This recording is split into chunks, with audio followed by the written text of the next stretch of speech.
25 से 30 साल की उम्र के बाद हमारी हड्डियां अपनी मजबूती को बढ़ाने की बजाय उसे घटाने लगती हैं। हमारी बोन्स की डेंसिटी और स्ट्रेंथ दोनों कम होने लगती हैं। इसीलिए इस एज ब्रैकेट के बाद कैल्शियम का इस्तेमाल बेहद ज़रूरी है। मगर क्या आप जानते हैं कि कैल्शियम आपकी बॉडी में तब तक अच्छे तरीके से एब्जॉर्ब नहीं हो सकेगा जब तक आपकी बॉडी में मैग्नीशियम की मुनासिब मिकदार मौजूद ना हो। इसी के मुतालिक मज़ीद जानने के लिए देखते रहिए हमारी आज की वीडियो। सेहत, ब्यूटी टिप्स और इंटरेस्टिंग रेसिपीज़ के लिए हमारे चैनल को सब्सक्राइब कीजिए और बेल आइकन को दबाइए ताकि हमारी हर नई अपलोड की नोटिफिकेशन आपको सबसे पहले मिल सके।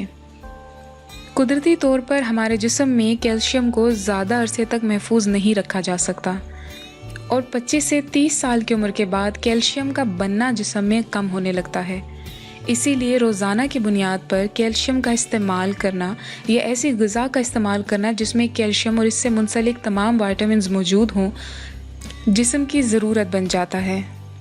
क्योंकि हमारे जिस्म में बहुत सारे फंक्शन को परफॉर्म होने के लिए कैल्शियम की ज़रूरत होती है और एक ख़ास उम्र के बाद कैल्शियम का बनना जिस्म में कम हो जाता है।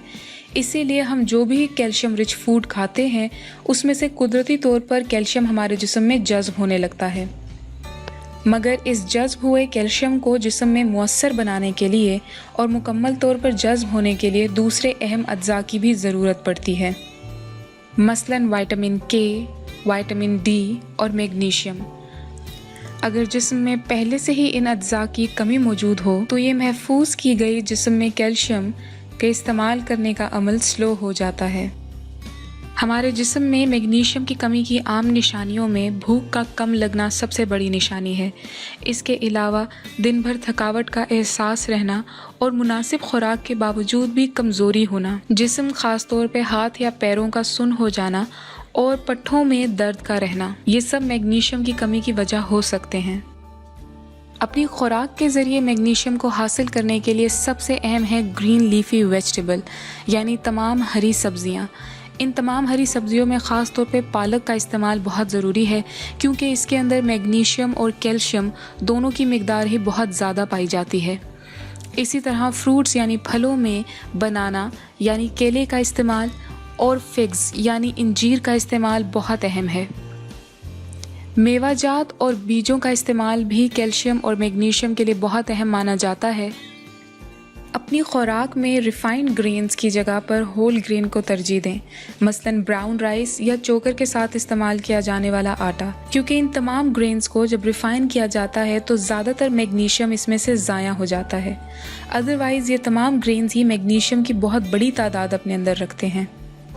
अगर किसी की बॉडी में कैल्शियम की कमी आम हालात से ज़्यादा हो तो इस सूरत में कैल्शियम के सप्लीमेंट्स का इस्तेमाल सबसे बेहतरीन है क्योंकि उनके अंदर ऑलरेडी कैल्शियम के साथ साथ ये तमाम मल्टी विटामिन्स मौजूद होते हैं जो कैल्शियम के एब्जॉर्प्शन के लिए बहुत ज़रूरी होते हैं, मसलन विटामिन डी, विटामिन के, मैग्नीशियम।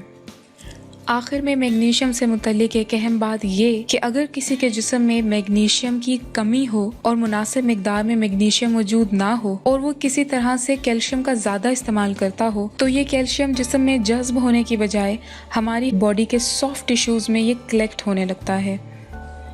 जब कैल्शियम की ये मिकदार बॉडी के सॉफ्ट टिश्यू के अंदर ज़्यादा बढ़ने लगती है तो ये भी आर्थराइटिस की एक वजह बन सकता है। इस एक्सेस ऑफ कैल्शियम की वजह से जिस्म में पथरी का बन जाना भी एक आम बात है। इसीलिए कैल्शियम का बहुत कम और जिस्म में बहुत ज़्यादा होना दोनों ही सूरतें ख़तरनाक हैं। यहाँ पर बेहतरीन एडवाइस ये है कि आप सबसे पहले अपने कैल्शियम के टेस्ट करवाइए ताकि आपको मालूम हो सके कि आपके जिस्म में कैल्शियम की कितनी कमी वाक़ई है और आपको रोज़ाना की बुनियाद पर कितना कैल्शियम लेना होगा और अपनी कैल्शियम की डोज को उसके मुताबिक मैनेज कीजिए।